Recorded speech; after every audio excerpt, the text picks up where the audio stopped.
नमस्कार दोस्तों, मैं दीनानाथ ठाकुर अपने YouTube चैनल DNT एकेडमी में आप सबों का स्वागत करता हूं, अभिनंदन करता हूं। आशा करता हूं दोस्तों आप सभी अच्छे होंगे और घर में रह रहे होंगे। दोस्तों, मैं विगत 2 दिनों से आप लोगों को वीडियो प्रोवाइड करने में असमर्थ था, इसीलिए मुझे खेद है। लेकिन आप लोगों के संयम और समर्थन से मैं आज पुनः आप लोगों के समक्ष हाजिर हूँ। तो दोस्तों, आज हमारा जो विषय होगा वह पेपर 1 के रिसर्च एप्टीट्यूड से संबंधित होगा। टॉपिक जो होगा वह हमारे पास है steps of research and AIIMS of research, अर्थात अनुसंधान की सोपान या अवस्था और अनुसंधान के उद्देश्य। जब भी हम अनुसंधान के कार्य में संलग्न होते हैं, कार्य करना आरंभ करते हैं, तो कुछ विशेष अवस्थाओं से हम सभी को गुजरना पड़ता है। उन्हीं अवस्थाओं की आज हम चर्चा करेंगे।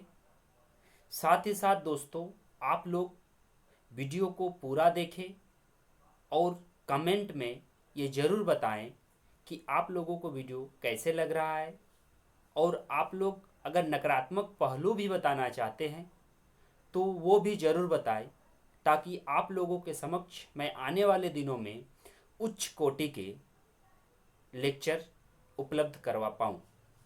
तो चलिए दोस्तों, शुरू करते हैं। स्टेप्स ऑफ रिसर्च अर्थात अनुसंधान के सोपान।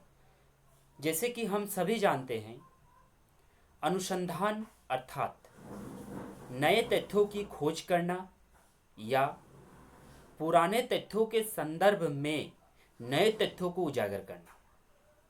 लेकिन यह पद्धति जो है वह वैज्ञानिक होनी चाहिए। आगे हम बात करते हैं कि जब वैज्ञानिकता की बात आती है तो कुछ न कुछ अवस्थाओं से हमें गुजरना पड़ता है। उन्हीं अवस्थाओं को हम अनुसंधान की अवस्था कहते हैं। लेकिन अनुसंधान की जो प्रक्रिया है वह क्रमबद्ध प्रक्रिया है, और प्रत्येक प्रकार के अनुसंधान को कुछ विशिष्ट पदों के अंतर्गत अथवा क्रम के अनुसार वर्गीकृत किया जाता है। मूल रूप से अनुसंधान के सोपान की अवस्थाएं 6 प्रकार की हैं, जिसमें सबसे प्रमुख हमारे पास समस्या का चयन करना है। जब भी हम अनुसंधान शुरू करते हैं या प्रारंभिक अवस्था में होते हैं, या फिर कह सकते हैं कि अनुसंधान कार्य आरंभ करना चाह रहे हैं, उस अवस्था में हम सभी के समक्ष सबसे मुख्य जो समस्याएं हैं वह है समस्या का चयन करना, अर्थात सिलेक्शन ऑफ प्रॉब्लम। यानी कि हम किस विषय पर कार्य करना चाहते हैं, उस विषय का चयन करना काफ़ी आवश्यक है। और यूजीसी नेट प्रीवियस ईयर में समस्या के चयन के संदर्भ में क्वेश्चंस भी पूछे हुए हैं। तो इसी संदर्भ में याद रखना है कि अनुसंधान की सबसे प्रमुख जो अवस्था है, सबसे पहली जो अवस्था है, वह है समस्या का चयन करना। अब यह समस्या के चयन के अंतर्गत हमें सबसे पहला जरूरी कदम विषय को चुनना है, और उस विषय को चुनने के उपरांत हम सभी को समस्या को परिभाषित करना जरूरी है, जिससे समस्या का सीमांकन हो सके, उसको एक निश्चित दायरे में हम बांध सके, साथ ही साथ उसको हम सभी व्यवहारिक रूप में ढाल सके। तो समस्या का चयन अनुसंधान की सबसे पहली अवस्था है, पहली सोपान है।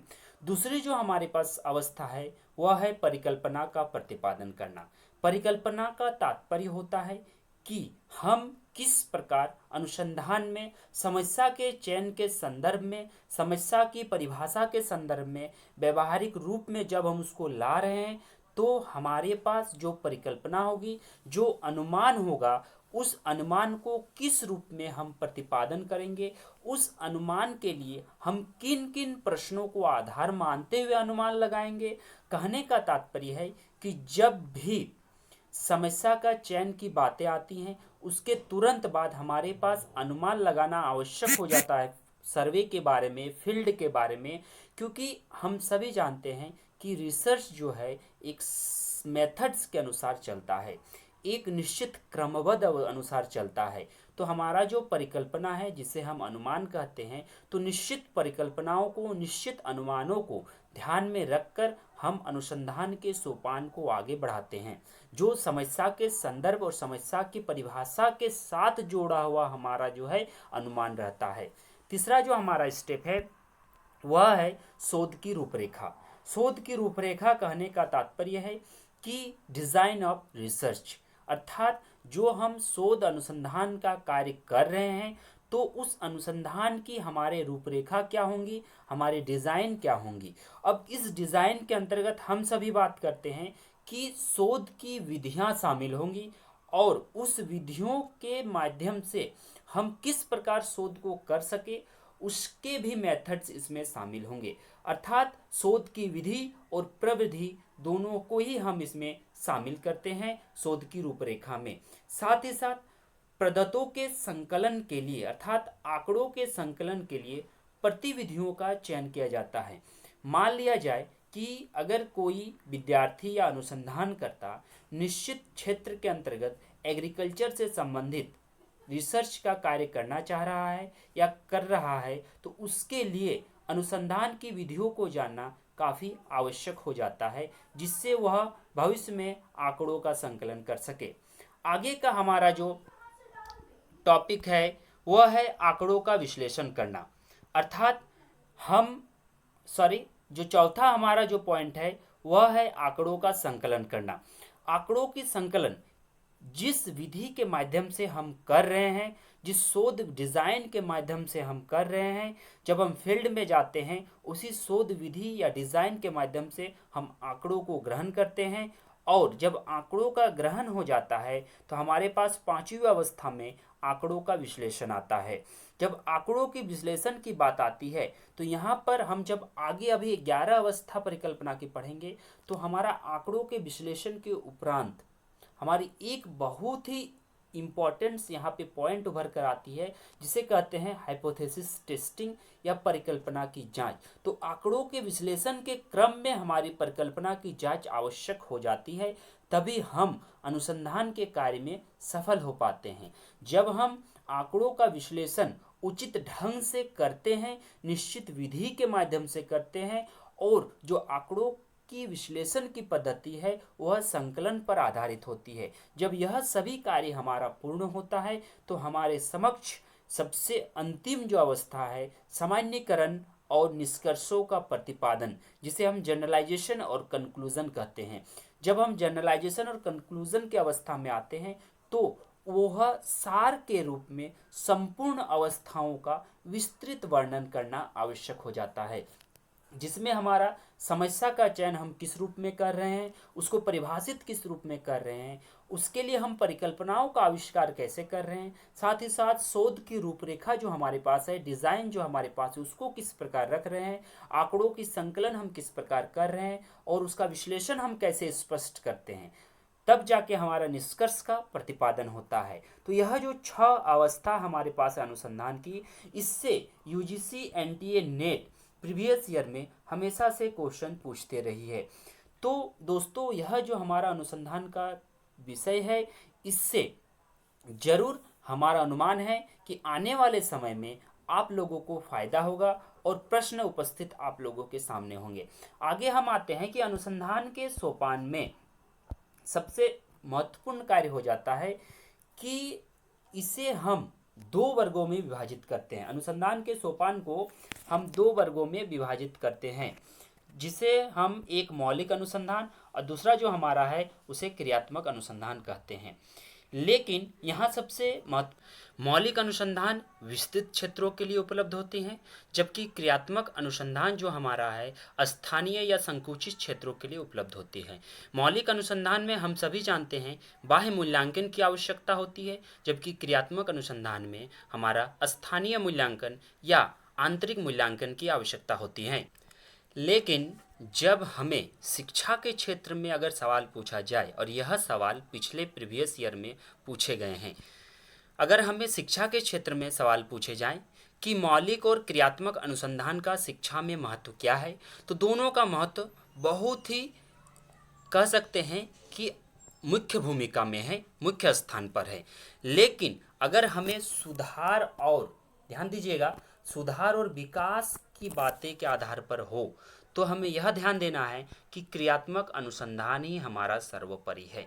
क्योंकि शिक्षा जो है, शिक्षा में सुधार की जो बातें आती हैं वह स्कूल स्तर पे या फिर विश्वविद्यालय स्तर पे, तो वहाँ हमारा क्रियात्मक अनुसंधान उपलब्ध होगा।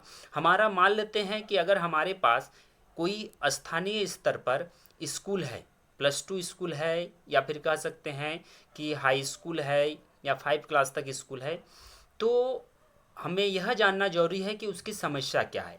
अब उस समस्या के लिए हमारा तो शिक्षा मंत्री का आवश्यक आना जरूरी नहीं है, नहीं हमारे डिस्ट्रिक्ट लेवल पे या ब्लॉक लेवल पे कुछ बड़े पदाधिकारी का आना जरूरी नहीं है, बल्कि हम उस स्कूल के सचिव, प्रिंसिपल्स, टीचर्स के माध्यम से उस समस्या को सुलझाने का प्रयास करेंगे। तो जो हमारा सुधार और विकास की बातें हो रही है वो कहाँ हो रही है, स्थानीय स्तर पर हो रही है। तो हमारा जो है क्रियात्मक अनुसंधान मुख्य हो जाता है, क्योंकि शिक्षा के क्षेत्र में अधिकांशतः जो है क्रियात्मक अनुसंधान ही हमारा उपयुक्त माना जाता है।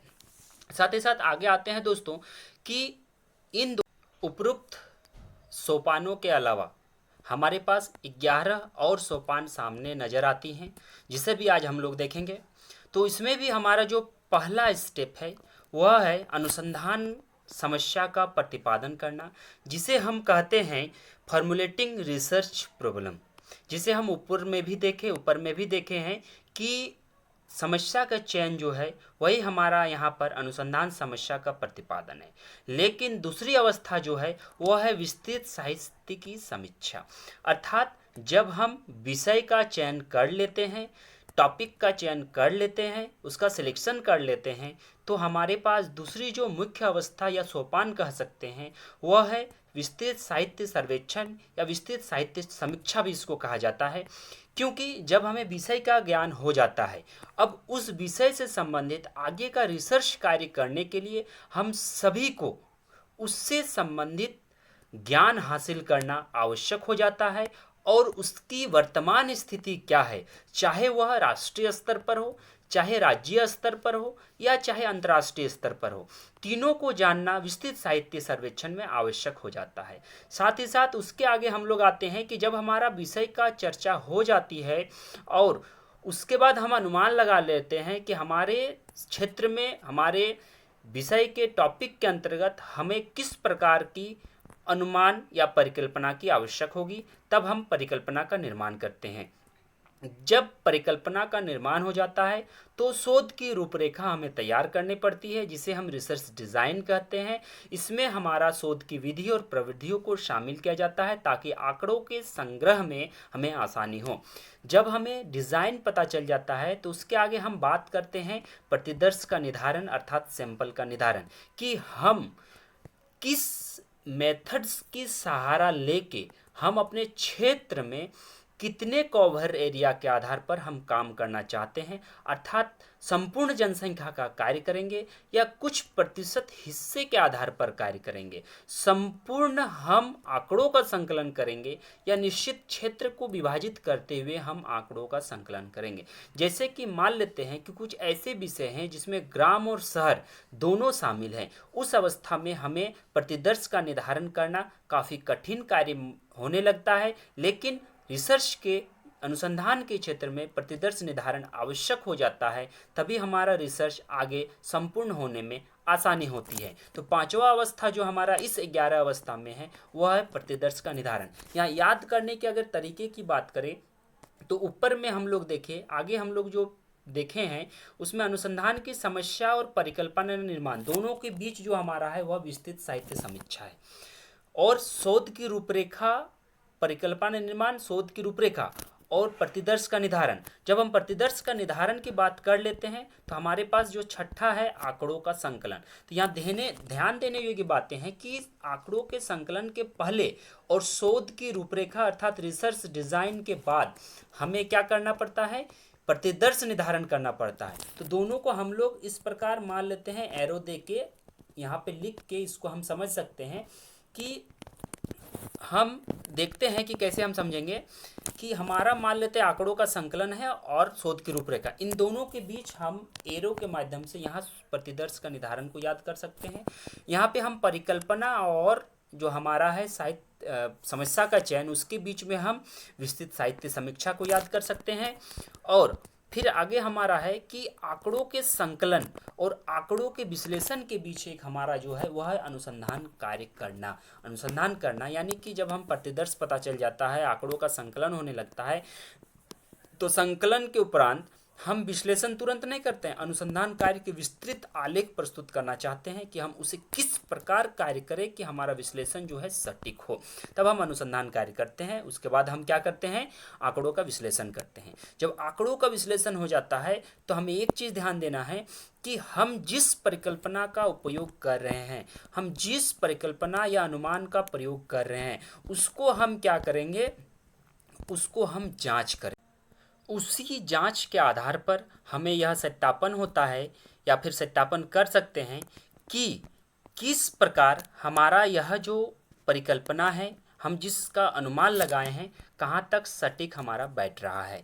जब हमारा सटीक बैठ जाता है विषय पर और अनुमान पर, तब हम उसे क्या करते हैं, विस्तृत व्याख्या करने का कोशिश करते हैं, जिसे हम सामान्यीकरण भी कहते हैं। यहाँ पे थोड़ा स्पेलिंग मिस्टेक्स हो गया है, जिसे हम क्या कहते हैं, सामान्यीकरण कहते हैं। जब हमारा सामान्यीकरण और व्याख्या विस्तृत हो जाता है उपरोक्त अवस्थाओं के आधार पर, तो फिर क्या होता है हमारा कि उसको हम निष्कर्षों का प्रतिपादन करते हैं। तो यह जो 11 अवस्था है हमारा बहुत ही महत्वपूर्ण अवस्था है, और इससे आने वाले समय में आप लोगों के सामने प्रश्न उभर कर, नए नए प्रश्न उभर कर आएंगे, जिसको आप लोग आसानी से हल कर सकते हैं।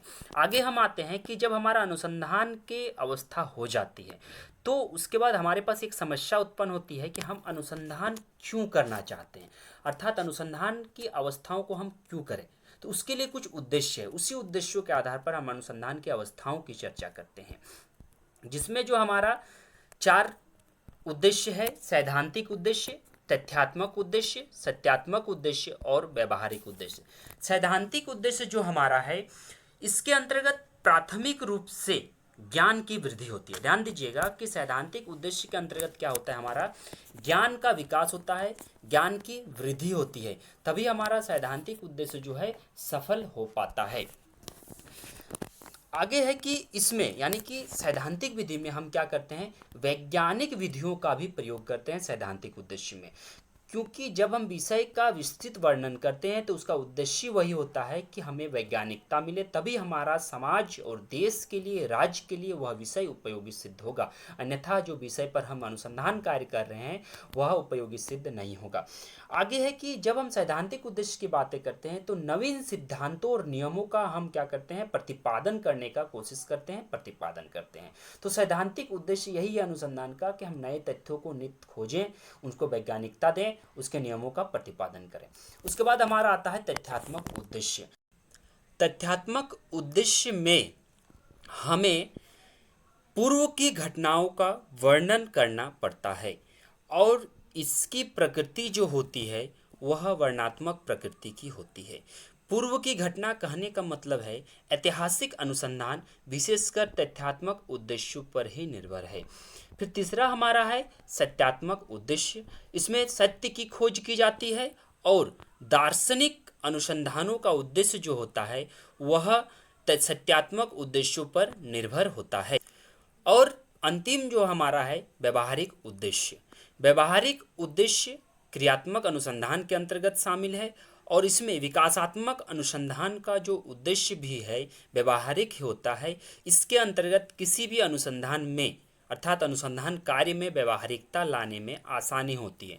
तो दोस्तों आज का जो यह विषय है काफ़ी महत्वपूर्ण विषय है, जो आप लोगों को आगे आने वाले एग्ज़ाम्स में विशेषकर यूजीसी नेट में काफ़ी मददगार सिद्ध होगा। साथ ही साथ दोस्तों आप लोगों के लिए आज बहुत ही महत्वपूर्ण दिन है, विशेषकर जो हमारे चैनल को भूगोल के विद्यार्थी देख रहे हैं, क्योंकि झारखंड और बिहार के संस्थाएं मिलकर association of geographer Bihar and Jharkhand चला रही हैं, जिसे विशेषकर भूगोल के कॉन्फ्रेंस अटेंड के लिए ही बनाया गया है, सेमिनार अटेंड के लिए बनाया गया है, जो हर साल इसका आयोजन किया जाता है। उसी आयोजन में से आज के दिन 25 अप्रैल 2018 को भूगोल दिवस के रूप में मनाने का कार्य का शुभारंभ हुआ। तो दोस्तों, आज जो हम लोग का है भूगोल दिवस है 25 अप्रैल 2020 है। तो आप लोगों को हार्दिक तहे दिल से अभिनंदन है DNT एकेडमी यूट्यूब चैनल की ओर से, दीनानाथ सर की ओर से, क्योंकि आप लोग सभी निरंतर नित्य आगे बढ़ते रहें और भूगोल का विकास में अपना भागीदारी बनाएं। और भूगोल दिवस के आज के अवसर पर आप लोगों का हार्दिक शुभेच्छा है, हार्दिक अभिनंदन है, हार्दिक स्वागत है। साथ ही साथ दोस्तों, अगर आपको वीडियो अच्छे लगते हैं, लाइक, शेयर, कमेंट और सब्सक्राइब जरूर करें। कमेंट में दोनों पहलुओं पर ध्यान रहे, सकारात्मक और नकारात्मक, ताकि आने वाले वीडियो में उसको भरपाई कर पाएँ हम। और दोस्तों, आज के लिए इतना ही। धन्यवाद। Thank you. शुभ रात्रि।